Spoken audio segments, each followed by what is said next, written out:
여러분 안녕하세요. 자, 오늘은 지난 시간의 뒤를 이어서 이번엔 4단원에 대한 내용에 대해서 나가도록 하겠습니다. 근데 이제 문제는 이제 교과서에는 이제 좀 나오지 않은 부분이 있었어요. 이 4단원에 해당되는 부분은 대체로 봤을 때 혁명의 시기와 관련된 내용에 대해서 이야기가 많이 나오거든요. 근데 이제 문제는 여러분 교과서에서는 지금 현재 영국 혁명을 이제 지금 빼놓은 상태에서 언급을 해놓은 상황이긴 합니다. 근데 세계사 입장에서 봤을 때 최근에 들어와 가지고서 영국 혁명의 중요성에 대해서는 조금씩 떨어지는 측면이 있는 것은 사실이긴 하지만, 그럼에도 불구하고 이 영국 혁명 자체를 우리가 무시할 수 있는 사항은 아니거든요. 때문에 여러분 교과서에 없지만 선생님이 따로 영국 혁명에 대해서 다뤘습니다. 그러니까 여러분들 그 점을 확인해 가지고서 참여를 해줄 수 있으면 좋겠다는 건 생각이 드네요. 자, 지금부터 한번 살펴보도록 하겠습니다. 교과서는 없어요, 여러분들. 프린트만 확인해 주세요. 자, 프린트 1페이지에 해당되는 부분입니다. 이른바 영국에서 바로 유럽 전체에서 최초로 혁명이 일어나게 됩니다. 첫 번째 내용을 본다고 한다면 그 혁명은 크게 보면 여기 보이듯이 두 차례에 걸쳐서 이렇게 됐었어요. 하나는 청교도 혁명과 명예혁명이죠. 자, 청교도 혁명 딱 들어봐도 이것은 일종의 종교에 의해서 일어났었던 혁명이라 볼 수 있겠습니다. 그리고 명예혁명은 도대체 뭐가 어떤 의미가 있길래 혁명의 명예라고 하는 말이 붙을까요? 내용을 보면 다음과 같습니다. 청교도 혁명에 대해서는요, 다음과 같은 이야기를 우리가 볼 수가 있어요. 자, 여러분들 알다시피 영국의 절대 왕정을 이끌었었던 여왕이 있었었죠. 영국인들이 가장 사랑했었던 여왕 중에 한 명인 바로 엘리자베스 1세. 하지만 이 엘리자베스 1세는 당시에 자식이 없었습니다. 아니, 정확히 한다면 결혼도 하지도 않았었어요. 이제 그런 상황에서 가장 뒤를 이어가지고서 영국의 국왕의 자리로 올라갈 수 있는 사람은 스코틀랜드 지역을 시집갔었던 사람이 바로 이제 그나마 이 엘리자베스 1세의 입장에서 본다고 한다면 가장 가까운 혈 쪽에 해당되는 사람이긴 했었습니다. 그리고 그 여성이 낳았던 아들은 이때 당시 영국의 입장에서 본다고 한다면 가장 바로 영국의 국왕이 될 수 있는 가망성이 있었다 볼 수 있겠죠. 당시 영국은요, 우리가 알고 있는 영국이라고 생각을 하면 안 됩니다. 기본적으로 봤을 때 지금도 마찬가지긴 하지만요, 이 영국은 크게 보면 네 군데로 갈라져 있어요. 그래가지고서 보통 이 가운데 이쪽에 있는 곳이 바로 잉글랜드라고 불리는 곳이고, 이쪽에 해당되는 곳이 이제 웨일스라고 불리는 곳입니다. 그리고 이 위쪽이 바로 스코틀랜드라고 불리는 곳이고, 이쪽이 바로 이제 아일랜드라고 불리는 곳이거든요.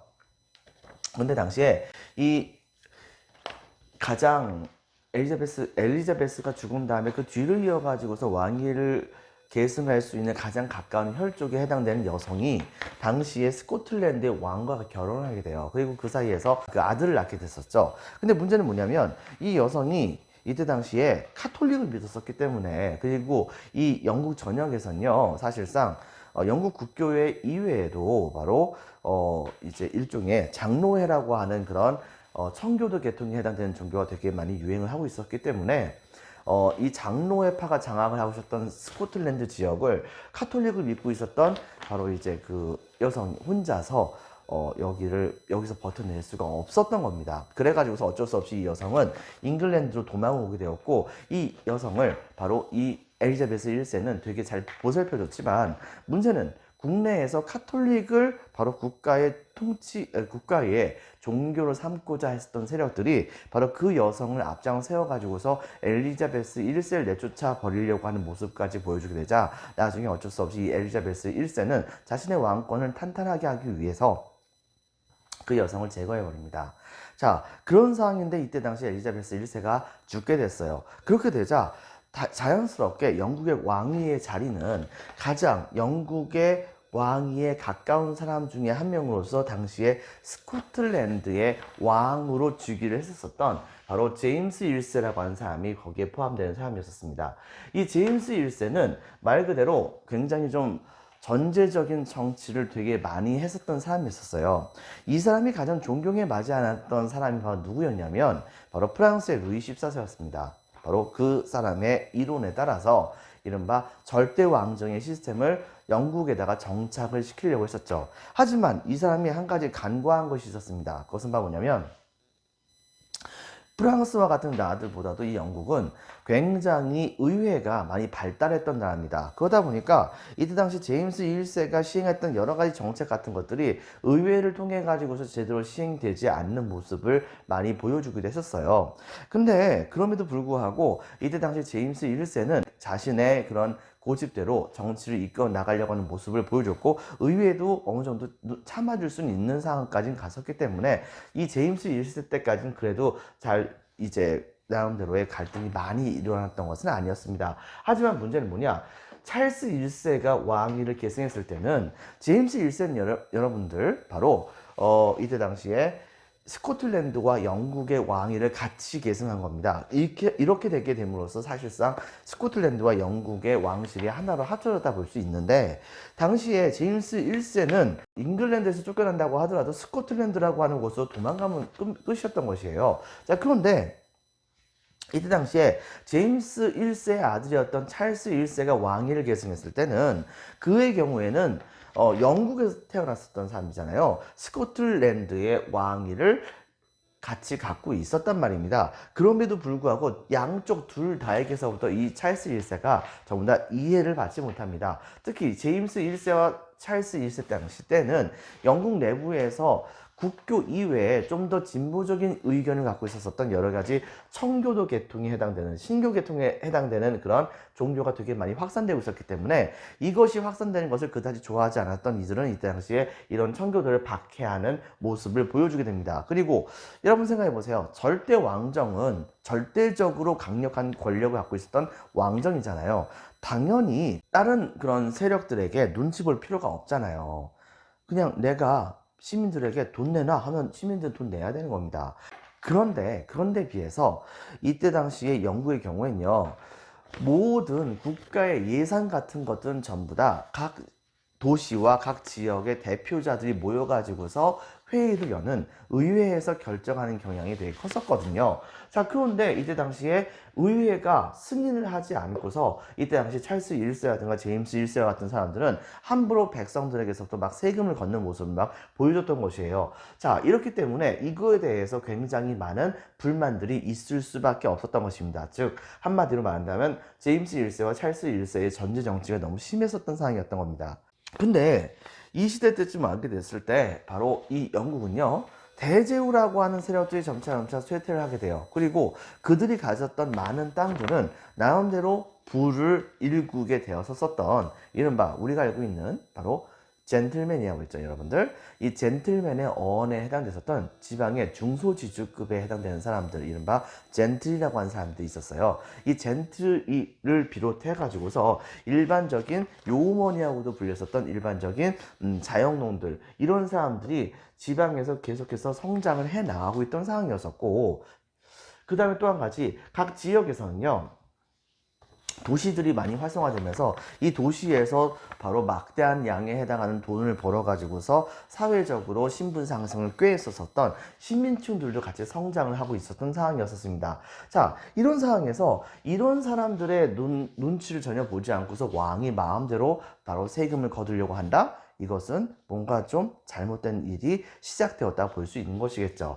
과정은 결과적으로 이런 것입니다. 여기 보시다시피 의회는 국왕이 바로 이렇게 의회가 승인하지도 않았는데도 불구하고 함부로 세금을 걷는 모습을 보여주게 되자, 이것은 국왕께서 좀 잘못하신 겁니다. 그러니까 적어도 세금을 거두려고 한다면 최소한 의회의 허락은 받으셔야 돼요 라고 하면서 앞으로 왕께서는 우리 의회의 허락을 받아야지만이 세금을 걷도록 하겠다라는 것을 약속해 주십시오 라고 이때 당시에 청원을 제출하게 됩니다. 근데 문제는 뭐냐, 국왕은 당장 임의로 세금 거둘 수 있는 금액은 한정적이었거든요. 큰 세금을 거두려고 한다면 바로 이 의회의 말을 들었었어야 되는데, 당장은 이때 당시에 좀 큰 세금이 필요했었어요. 군자금 같은 것을 마련해야 되는 것이 있었거든요. 때문에 국왕은 어떻게 할까 고민하다가 일단은 의회의 말을 수용해 줍니다. 근데 문제는 뭐냐, 의회가 이것 때문에 알겠습니다, 그럼 국왕의 말씀대로 우리가 바로 예산안을 통과시키겠습니다 하고 땅 이렇게 의사봉을 두드리자마자 그 사람들 전부 다 내쫓아 버립니다. 그리고서는 한동안 아예 의회가 없이 바로 국가를 통치해요. 당연히 의회가 없이 국가를 통치하니까 정기적으로 걷는 세금 이외에도 각종 여러 가지 의회의 허락을 받지 않는 여러 가지 임의로 만든 세금을 가지고서 이때 당시에 국정을 운영을 해 나가는 모습을 보여주게 됩니다. 그런데 이런 상황에서 어느 날 갑자기 국가적으로 되게 큰 문제가 있게 됐었어요. 당시에 아마 스코틀랜드가 그랬을 겁니다. 그쪽 지역에서 대대적인 반란이 일어난 겁니다. 근데 이 반란을 진압하기 위해서는 국왕이 갖고 있는 상비군 가지고서는 분명히 모자른 것이 있었습니다. 때문에 어쩔 수 없이 이때 당시에 국왕은 의회에게 편지를 보내가지고서 바로 좀 도와달라라고 해가지고 이때 당시에 의회를 새롭게 소집하게 됩니다. 새로운 대표들이 많이 뽑혔겠죠? 문제는 뭐냐면 그렇게 해서 의회가 재소집되었을 때 그 의회의 의원들은 국왕 욕을 엄청나게 막 합니다. 그리고서 어떻게 우리가 통과를 시켰던 예산안을 그냥 받아먹고서 그 다음부터는 아예 의회를 소집도 안 하고서 국왕 마음대로 백성들에게서부터 세금 건다는 것이 말이 되느냐, 엄청나게 국왕에게 막 비판하게 돼요. 문제는 이것이 정도가 넘었다고 생각했던 이때 당시에 제임스 1세는 아예 이런 놈들 싹을 다 잡아 죽여야겠다고 생각한 겁니다. 그래가지고서 당시에 국회의사당에 자기의 일부 상비군을 데리고서 실제로 왕당파가 아닌 의회파에 해당되는 그런 대신들을 의원들을 체포를 하려고 출동을 했어요. 근데 문제는 뭐냐, 이것을 나중에 알아챘던 의회파들이 각각 자기 지역으로 돌아가면서 이때 당시에 바로 국왕에게 본격적인 반란을 일으키는 모습을 보여주게 됩니다. 자, 결과적으로 국왕이 무력을 진압하는 것이 실패가 되게 되면서 이때부터 어떤 일이 벌였었냐, 지역별로 특색이 있었긴 했었지만 국왕의 편을 많이 들었던 지역하고 그 다음에 국왕의 편을 들지 않고 의회의 편을 들었었던 그런 세력들이 서로 이제 싸움을 벌이게 되는 모습이 보여줬었어요. 근데 솔직히 의회파가 무조건 좀 유리하다고 얘기할 수 있는 사항은 아니었습니다. 그런데 갑자기 이제 누가 등장하게 됐었냐면 이때 당시에 이 의회파 쪽에서 크로멜이라고 하는 사람이 등장하게 됩니다. 이 크로멜은 자신의 철기군을 동원해가지고서 여러 차례 걸쳐가지고서 바로 이 왕당파의 그런 군대들을 박살을 내는 모습을 보여주게 됩니다. 그리고 최종적으로는 바로 이 왕당파의 군대마저도 박살 확실히 내게 되면서 국왕의 군대도 박살 내게 되면서 국왕까지 체포를 해버려요. 자, 근데 이제 문제는 일이 걷잡을 수 없게 커졌죠. 결과적으로 어떻게 벌어졌느냐, 첫 번째는 의회파가 승리를 합니다. 하지만 이때 당시에 이 찰스 1세를 계속해서 왕으로 내두면 안 된다고 생각한 겁니다. 어쨌든 간에 의회파의 경우에는 국왕에게 반대해서 군대로 반란을 일으킨 것이니까. 그래가지고 좀 뭔가 좀 아이러니컬하긴 한데 당시에 바로 이들은 이 국왕을, 즉 찰스 1세를 국가에 반역을 했다는 반역죄로, 국왕을 반역죄로 처형을 시켜버리죠. 국왕은 이때 당시에 얘기합니다. 아니, 내가 지금 국왕인데 내가 반역죄로 처형됐다고 한다면 그 반역죄로 처형한 놈들 도대체 뭐하는 놈들이냐 라고 얘기했는데 이때 당시 그 말을 하자마자 거기에 대한 답변도 제대로 하지 않은 상태에서 그대로 목을 잘라버렸다고 하죠. 자, 그렇게 해가지고 찰스 1세를 처형하고 나니까 그 다음에는 영국을 통치할 수 있는 사람이 없는 거예요. 그래가지고서 이때 당시에 이 의회파 중에서 가장 그 의회파의 승리에 공로를 세웠던 사람인 크로멜이 공화정을 수립하면서 자기가, 글쎄요, 일종의 얘기한다고 한다면 대통령은 대통령인데 임기가 끝나지 않는 대통령입니다. 바로 이때 당시에 호국경이라고 하는 자리를 새롭게 만들고 이 크로멜이라고 하는 사람이 이때 당시 그 영국을 통치해 나가는 모습을 보여줍니다. 이 크로멜은 첫 번째 호국경에 취임을 하면서 의회를 소집해가지고서 나름대로 의회 정치를 해 나가려고 했었어요. 근데 왕당파에 해당되는 사람들은 당연히 크로멜을 좋아했을 리가 없었고, 심지어는 의회파들조차도 당시에 크로멜을 무조건 다 따르는 것은 아니었거든요. 때문에 이것도 저것도 안 됐었던 크로멜, 죽도 밥도 안 되니까 막 통치해 나갑니다.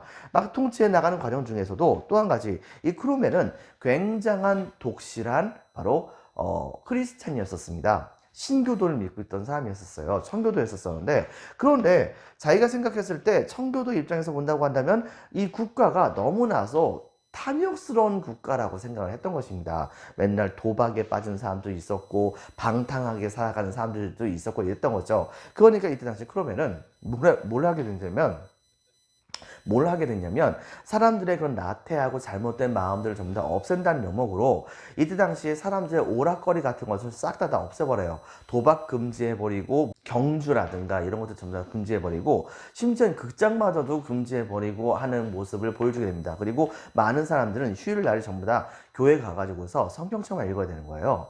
근데 여러분 생각해보세요.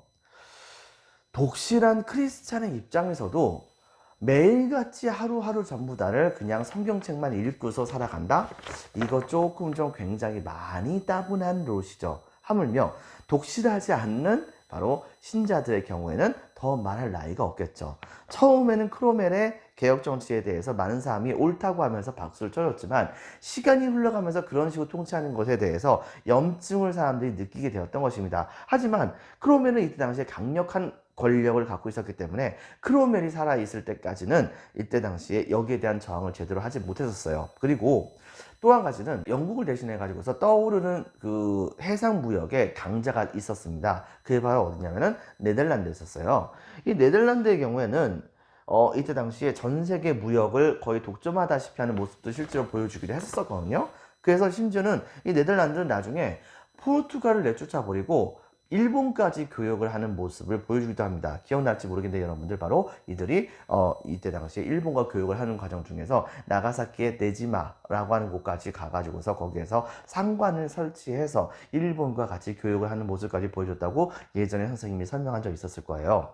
근데 문제는 이때 당시에 해상 교역권을 장악하고 싶었던 것은 바로 영국인데, 그런데 이 네덜란드가 너무 잘 나가니까 안 되겠다 싶었던 이때 당시에 크로멜은 바로 영국과 그 다음에 영국의 식민지에 바로 물건을 갖다 대는 그런 선박들은 국적이 기본적으로는 전부 다가 영국 빼어야 한다라고 하는 내용 등의 바로 항해법이라고 하는 법을 만들게 됨으로써 네덜란드의 선박이 함부로 영국과 영국의 식민지에게 왔다 갔다 하지 못하게 함으로써 교역권을 이때 당시 영국 상인에게 넘기려고 하는 모습을 실제로 보였던 것입니다. 자, 그것의 결과 영국은 점차 해상 무역의 패권을 장악해 나가는 모습을 실제로 보여주게 되었던 것이죠. 하지만 사람들 질렸습니다. 크로멜의 통치 너무나도 금욕적이었거든요. 나중에 가서 드디어 크로멜이 죽게 되었을 때 크로멜의 뒤를 이어서 바로 그의 아들이 다음번에 호국경으로 이때 당시에 자리를 차지하게 되었었지만, 이 시민들은 이거 정말 짜증난다고 해가지고서 이때 당시에 그 사람을 내쫓아 버리고 이미 먼 곳으로 탈출해 버렸었던 찰스 1세 때에 미국으로 피난을 가가지고서 떠돌이 생활을 하고 있었던 찰스 1세의 바로 아들, 바로 찰스 2세를 영국의 국왕으로 다시 모셔옵니다.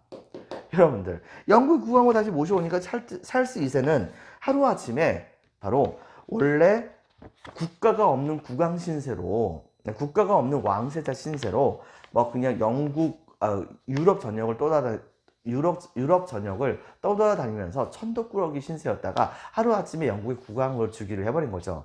당연히 이 찰스 2세에 바로 영국 국민들에게 얼마나 고맙겠습니까? 근데 자기 아버지를 죽인 것도 영국 국민들이잖아요. 그러다 보니까 얘네들이 언제 또 마음이 바뀌어가지고 내 모가지를 날려버릴지도 모르는 거예요. 그래가지고서 이때 당시에 이 찰스 2세는 이 영국 국민들이 가장 원하는 것은 어느 정도의 방탕입니다. 때문에 자기가 왕정 복구를 통해서 국왕이 되자마자 크롬웰이 시행했었던 금욕적인 정치 싹 다 없애버립니다. 도박도 마음대로 하고 게임도 마음대로 하고 극장에서 바로 영국도 많이 상영할 수 있고 여러 가지 소설책 같은 것도 많이 만들 수 있는 조치를 취하게 되면서 심지어는 영국의 생활 자체가 좀 방탕한 방면으로 흘러간 거 아니겠는가라고 하는 말이 있을 정도로, 그 정도로 이때 당시에 영국은 축제의 분위기에 빠졌다 볼 수 있겠죠. 하지만 찰스 2세는 그렇게 했음에도 불구하고 언제 또 영국의 국민들이 자기를 배신할까 무서웠기 때문에 항상 눈치를 보면서 그러면서 영국 국민들의 비위를 맞춰주는 모습을 보여줬던 것입니다. 그런데 이제 문제는 뭐냐? 나이가 점점 많이 먹은 거예요. 그래가지고서 돌아가실 날이 얼마 없습니다. 여러분 한번 생각해 보세요. 돌아가실 날이 별로 없는 상태에서 이제 영국 국민들의 눈치 같은 거 볼 필요가 있겠습니까? 그러니까는 말년에는 이 찰스 2세는 자기 마음대로 한번 통치를 해보겠다고 이때 당시에 의회를 실제로 무시하는 모습을 보여줬습니다. 하지만 의회는 이미 알고 있었죠. 옛날에 국왕이 그렇게 해가지고서 열받아서 싸워서 국왕을 내쫓은 다음에 어떤 대혼란이 일어났었는지를 분명히 깨닫고 있었단 말입니다. 그래 좀 참았죠. 근데 찰스 2세가 아들이 없어요. 그래가지고 그 동생이 이때 당시에 제임스 2세로서 왕위를 계승하게 됩니다. 근데 문제는 이 왕위를 계승했던 제임스 2세가 또 이제 카톨릭을 믿고 있었던 사람이에요. 그러다 보니까 영국 국교회를 카톨릭과 비슷한 그런 형태로, 천주교와 비슷한 형태로 바꾸려고 노력을 하고 영국 국내에 있었던 여러 청교도인들을 전부 다 박해하는 모습을 보여주게 되었던 것입니다. 자, 전제 정치를 점차 강화를 하게 됐었는데 문제는 뭐냐? 이때 당시에 그래도 의회는 참았습니다. 옛날에 크롬웰의 그런 사단이 일어나는 것을 막아버리려고 제임스 2세가 그렇게 자기네들을 핍박하는 모습을 보여줬다고 하더라도 남도 참았단 말입니다. 그리고 제일 중요한 것 중에 하나는 당시에 이 제임스 2세는 아들이 없었습니다. 그리고 이때 당시에 딸들밖에 없었는데 그 딸들이 전부 다 카톨릭 신자들과 신자에 해당하는 나라의 왕들과 결혼한 것이 아니라 바로 신교도 계통에 해당되는 사람들과 같이 결혼해가지고서 시집을 간 상태였단 말이에요. 그러니까 제임스 2세가 죽게 된다고 한다면 바로 신교도 집안으로 이제 시집을 갔었던 이 제임스 2세의 딸들이 영국으로 와가지고서 국가를 통치하는 모습을 보여줄 거라고 생각을 했던 것입니다. 자, 그렇기 때문에 꾸역꾸역 참고 있었는데 어느 날 이게 경사인지 아닌지 모르겠지만 제임스 2세가 늦둥이 아들을 봅니다. 자, 그리고 여기에 너무 기뻤던 이때 당시 제임스 2세는 자기 아들에게 바로 자신의 왕위를 물려줄 수 있는 작업들을 척척척 진행을 하려고 했던 거예요. 여러분 한번 생각해 보세요. 그렇다고 한다면 제임스 2세는 바로 자기의 아들에게 카톨릭을 믿게 하려고 할까요? 아니면 신교를 믿게 하려고 할까요? 영국 국교회는 국왕 마음대로 좌지우지할 수가 있는 것이니까 당연히 카톨릭을 믿게 하려고 하겠죠. 그렇게 된다고 한다면 제임스 2세 제2탄이 꽤 오랜 시간 동안 유지될 거라고 하는 것에 아득함을 느꼈었던 이때 당시에 의회는 아무도 모르게, 하지만 제임스 2세도 얼떨결에 알도록 바로 이때 당시에 네덜란드 지역으로 사람을 파견합니다. 그래가지고서 네덜란드 지역에서 있었었던 바로 제임스 2세의 딸 메리와 그 다음에 그의 남편 윌리엄 공에게 바로 군대를 끌고서 영국으로 들어오시오. 그렇다고 한다면 우리 의회가 당신들 충분히 맞이해 주겠어. 그리고 당신들이 영국의 국왕이 되시오. 라고 딱 얘기를 한 거예요. 그렇게 되니까 메리 2세하고 그 다음에 그 남편이었었던 사위 윌리엄이 군대를 이끌고서 이때 당시에 영국에 도착을 하게 된 겁니다. 이때 당시에 문제는 제임스 2세도 그들이 그렇게 쳐들어오고 있다는 것을 알고 있었던 거예요. 하지만 곰곰이 생각해 봤을 때 내가 계속해서 여기서 버팅겨 가지고서 이들을 과연 이길 수 있을까 곰곰이 생각하고, 또 한 가지 딸과 굳이 싸우고 싶지 않았던 마음도 있기도 했고, 이렇게 되다 보니까 이때 당시 제임스 2세는 그만 왕위를 버리고서 외국으로 망명을 떠나버리게 되는 사태가 벌어지게 됐던 것입니다. 즉 왕위가 바뀌었는데 누구 한 명도 죽지를 않았었어요. 그냥 명예롭게 왕위가 다른 사람에게 넘어간 겁니다. 때문에 이런 혁명을 일컬어서 우리는 명예혁명이라고 얘기해요.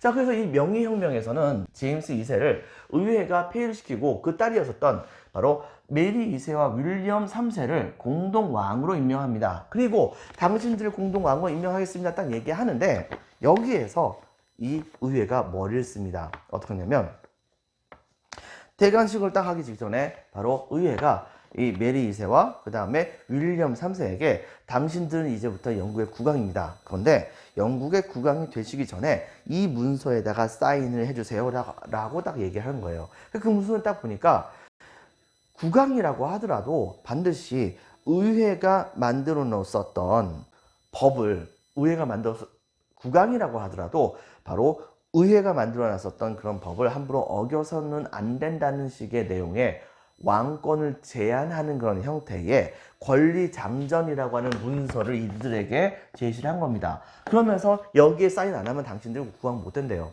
그러니 당장 아버지도 내쫓아버리고 이제 영국의 국왕만 되면 되는데 문서 하나 사인하래요. 근데 이 문서가 약간 좀 국왕의 힘을 약화시키는 것 같지만 아무리 그렇다고 하더라도 국왕 되는 것보다, 국왕을 안 되는 것보다는 국왕되고서 이 약간 좀 제약을 받는 게 더 낫다고 생각했었던 메리 2세와 윌리엄 3세는 거기다가 사인을 해버립니다. 이렇게 되면서 이때 당시에 의회가 내세웠었던 이 권리장전이라고 하는 것이 왕권을 제한을 하는 형태의 권리장전이라고 하는 것이 실제로 승인을 받게 되었던 것이죠. 자, 그것의 결과 영국은 입헌군주제를 수립하게 됩니다. 즉 헌법은 있지만 국왕마저도 그 헌법의 제약을 받는 존재이긴 하나 국왕은 계속해서 국가를 통치하는 그런 시스템인 바로 입헌군주제라고 하는 시스템이 구축이 되고요. 또 한 가지는 뭐가 있냐면 의회 민주주의라고 하는 것을 발전시킵니다. 즉 사실상 국왕은 정치 분야에서 그 힘이 굉장히 대폭적으로 약해지고 그 자리를 바로 국민들의 대표인 의원들이 국회에서 자기네들끼리 지지구볶고 싸우고 하는 모습을 보여주겠다고 하면서 의회가 중심이 돼가지고서 국정을 이끌어 나가는 그런 형태인 바로 의회 민주주의를 이 당시에 추진을 하게 됐던 것입니다. 그리고 바로 이 영화 한번 생각해 보세요. 이 시대 때에 떠오르는 세력이 저번에도 선생님이 한번 얘기했었지만 자영농들을 비롯한 젠트리 계층이라든가 지방의 중소지주라고 보면 됩니다. 글쎄요, 명성대로 따져본다고 한다면 신사계층이라고도 얘기할 수도 있겠네요. 그리고 또 한 가지 시민층들이 가장 이름 있는 부자인 그런 시민층과 같은 그런 사람들과 젠트리 계층들이 이때 당시에 대거 의회의 의원으로 뽑히는 경우가 많았었거든요. 자, 이렇게 되다 보니까 그들이 점차 시간이 흘러가면 흘러갈수록 국가의 정책 자체를 자기들에게 유리하게 바꾸게 됩니다. 그리고 이 시대 때쯤에 얼마 후에 바로 산업혁명이 시작이 되게 돼요. 여러분 한번 생각해 보세요. 젠트리 계층과 그 다음에 시민 계층이 이때 당시에 주된 세력이라고 한다면 이들이 당연히 국회에 진출했을 가망성이 매우 높을 거 아닙니까? 그리고 그들은 국가의 모든 정책들을 자기들에게 유리한 방식으로 바꿔서 실시하려고 하는 모습을 보여주게 됩니다. 결과적으로는 그런 과정 중에서 이때 당시에 젠틀이라든가 그 다음에 상업자본가들은 점차 그 자본을 키워가지고서 산업자본가가 될 수가 있었고 산업자본가가 등장했던 그 시점 때쯤에 제임스 와트가 증기기관을 이제 엄청나게 개량하는 모습을 보여주게 됐던 것이죠. 기계에 의해서 산업이 돌아가는 산업시대가 등장하게 되었다 볼 수 있겠습니다. 산업혁명 시대가 등장하게 되었으니 이런 모든 기반이 바로 이때에 마련되었다고 볼 수 있겠습니다. 이때가 바로 이제 나중에 와서는 18세기 후반이긴 하지만요. 자, 근데 이제 문제는 뭐냐? 이후에 바로 이들도 이제 자식을 제대로 낳지 못한 그런 상황에서 다음번에 왕위를 계승할 사람은 제임스 2세 또 다른 딸이었었던 앤이라고 하는 사람이 이때 당시에 이 영국의 국왕으로 즉위를 하게 됩니다. 이 사람도 영국 국교회와 그 다음에 청교도를 존중했었죠. 하지만 제임스 2세와 제임스 2세가 낳았던 아들들은 계속해서 바로 전 유럽을 떠돌아다니면서 살고 있던 상황이었는데 이들은 절대로 자기들의 신앙을 포기할 생각이 없었거든요. 근데 문제는 영국의 국회는 바로 청교도들이 주된 이제 신교도들, 즉 청교도들이 중심이 돼가지고서 장악하고 있던 상황이었기 때문에 이들은 이때 당시에 바로 이 제임스 2세가 다시 한번 영국의 국왕이 된다고 하는 것은 영국의 엄청난 피바람을 불러일으킬 수 있을 거라고 생각했던 것입니다.